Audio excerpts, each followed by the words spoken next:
Kebaikan hati.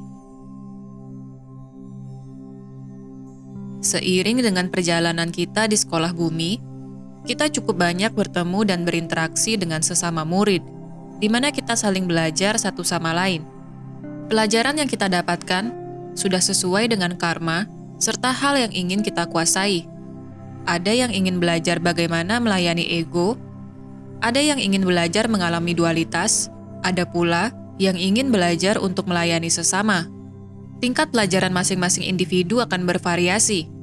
Inilah yang membuat getaran di sekolah bumi terlihat tidak harmonis. Walaupun sesungguhnya, keharmonisan dapat kita pahami ketika kita menerima seluruh ketidakharmonisan. Hal ini adalah paradoks atau teka-teki dalam hidup, sebuah misteri yang hanya bisa dialami oleh orang-orang yang ingin terus bertumbuh. Mereka akan memahami bahwa sesungguhnya kita menciptakan masalah dan menemukan solusinya sendiri. Inilah bagian dari fase evolusi intelek umat manusia. Tanpa pertumbuhan intelek, kita tidak akan memiliki daya nalar yang mampu menuntun kita untuk memahami diri kita sendiri. Variasi intelek serta kesadaran dari umat manusia tercermin dari bagaimana mereka mengekspresikan diri. Apakah mereka pribadi yang mandiri, suka bergantung kepada orang lain, sering memanipulasi atau memanfaatkan, atau penuh dengan cinta kasih? Banyak orang kecewa dengan lingkungan sosial tempat mereka tinggal, entah itu di lingkup terkecil yaitu keluarga, di sekolah, atau tempat mereka bekerja. Lingkaran tersebut adalah pertemuan berbagai energi dengan tingkat frekuensi yang berbeda. Hal ini akan menciptakan gesekan kepada bidang energi kita sendiri.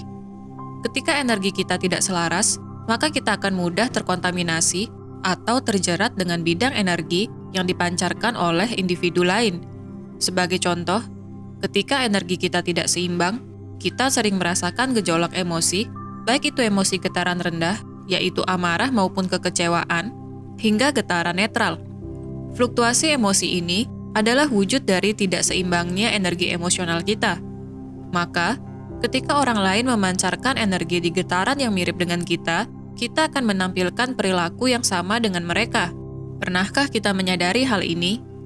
Di mana kita adalah cerminan dari orang lain, sama seperti bagaimana kita menggunakan orang lain untuk bercermin.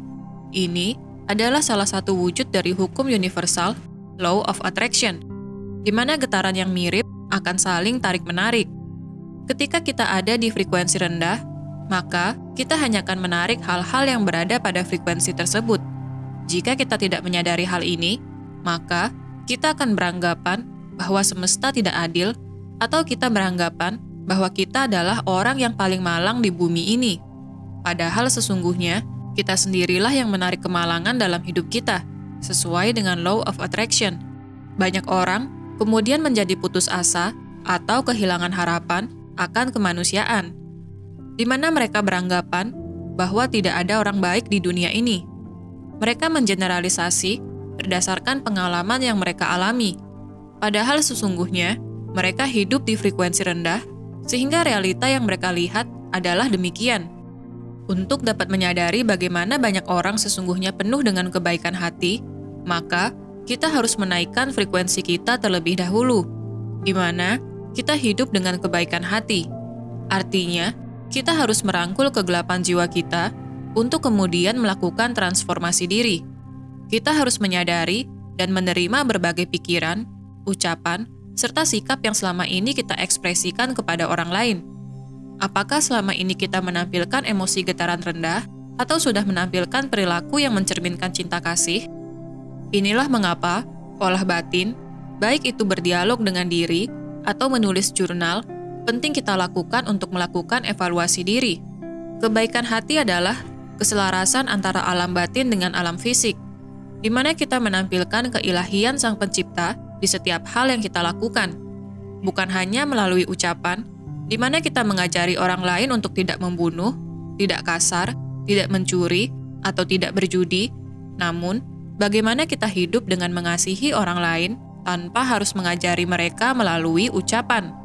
Karena orang lain akan melihat berdasarkan bagaimana perilaku atau bagaimana kita menjalani hidup, bukan lewat bagaimana kita mengajari orang lain. Bisakah kita membedakan hal ini? Karena banyak guru hanya mengulang melalui ucapan apa yang telah mereka pelajari di buku, namun tidak menjalani ajarannya di kehidupan nyata. Banyak guru yang mengajari berbagai larangan, namun diri mereka sendiri masih dipenuhi dengan amarah dan dendam, di mana kemudian mereka memproyeksikan trauma yang mereka miliki di setiap khotbah. Kita dapat mengamati bagaimana para guru agama atau spiritual menyampaikan ajaran mereka. Apakah mereka sudah hidup dengan cinta kasih, atau mereka hanya sebatas melakukan pola berulang, di mana ibarat kaset, mereka hanya terus memutar apa yang mereka baca di buku atau dari guru mereka yang terdahulu, tanpa memahami makna sesungguhnya dari apa yang sudah mereka pelajari. Kebaikan hati berasal dari dalam diri, bukan dari materi ajar yang diberikan oleh guru kita. Untuk menampilkan kualitas keilahian ini, kita harus menyadari terlebih dahulu seberapa selaras lapisan energi kita sendiri. Ketika keselarasan dapat kita rasakan, maka kebaikan hati adalah hal yang alami, di mana kemudian kita akan memicu kebaikan hati dari orang lain, sehingga hal ini akan tertular ke mayoritas umat manusia.